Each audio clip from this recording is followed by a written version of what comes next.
Ассалаумағалейкум құрметті көрермендер. Бүгін Шыңғыс ханның қазақтарға қатысы бар ма деген тақырып жөнінде әңгіме жүргізетін боламыз. Қазіргі таңда Шыңғыс ханның ұлтына байланысты әртүрлі әңгімелерді естуге болады. Сол себепті кейбір адамдар Шыңғыс ханның дәуірінде қазақ деген ұлт болмаған деп уәж айтатындарға да қатысты түсініктеме айтылады. Себебі қазақ халқын құрайтын рулардың барлығы көне замандардан бері бар. Тек оларға қазақ деген атау кейінірек тіркелген. Сондай-ақ жоғарыдағы бөлімдерде түркі халықтарының арасында жалпылама атаулардың қалай өзгеріп, кейде татар, кейін мұғыл, онан соң қазақ, қыпшақ деген атаулармен аталған туралы түсініктемелер берілді.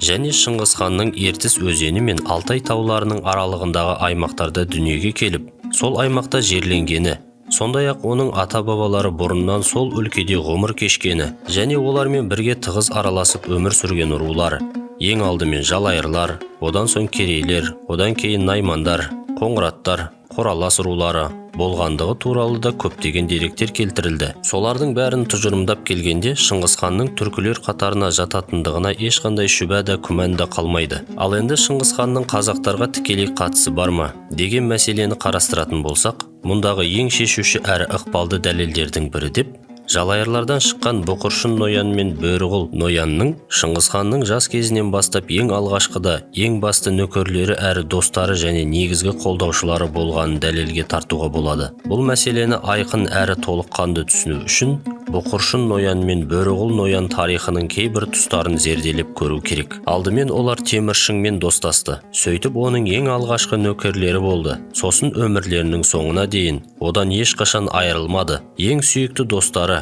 және ең жоғарғы дәрежелі қолбасшыларына айналды. Теміршіңнің билікке жеткеніне дейінгі алғашқы дәуірінде осы үшеуі ғана бірігіп, оның жауларымен соғысып, тау-тастарда, ормандарда дұшпан әскерінен жасырынып жүрді. Онан соң олардың қатарына Жалайыр Ноқта Ноянның немере інісі Құшық Ноян, онан соң өзінің ағасы Орақты Ноян және Жалайыр Өте Көшу Ноян мен Жалайыр Қадан Нояндар қосылды. Сосын олар да өзінің туыс ағайындарын өз қатарларына тартып, Теміршіңнің ең алғашқы әскері құралды. Және олар кілең жалайырлардан тұратын еді. Шыңғыс ханның билікке жету жолындағы ең алғашқы қолдаушылары да, достары да, қолбасшылары да Жалайыр руының тумалары болғанына ешқандай дау қалмайды. Ендеше осы тұста, егер Шыңғыс хан моңғол болатын болса, неліктен Жалайыр руы бөтен ұлттың адамы үшін соншама жанқиярлық танытты деген сұрақ туындауы заңдылық. Және егер Шыңғыс хан да, оның ата-бабалары да моңғол ұлтынан болса,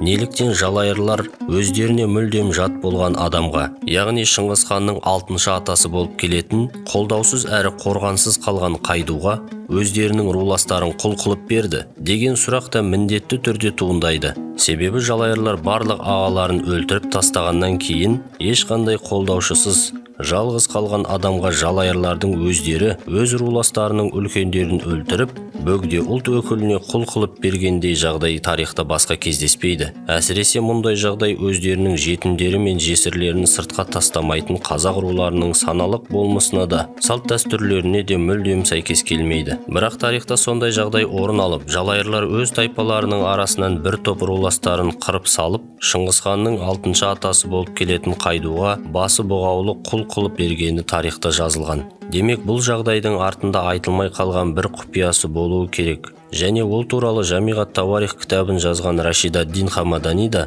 оны жазуға пәрмен берген Ғазан хан да, ол кітаптағы деректерді жинақтауға көмектескен. Ендеше осы келтірілген мысалдар мен жоғарыдағы тақырыптарда келтірілген деректердің бәрін қорытындылай отырып, Шыңғыс ханның өзі де, оның ата-бабалары да қазақтың рулары болып табылатын жалайырлар, керейлер, қоңыраттар, қораластар, найман руларымен бірге бір ұлттың перзенттері болып табылады деп ешбір күдіксіз айтуға болады. Олай болса, Шыңғыс хан да Бұқыршын Ноян мен Бөріғұл Ноян сияқты қазақтың ата-бабалары болып табылады деп санауымыз, сондай-ақ қазақ хандығының бастауын да Шыңғыс ханнан басталады деп есептеуіміз дұрыс болатын шығар ағайын.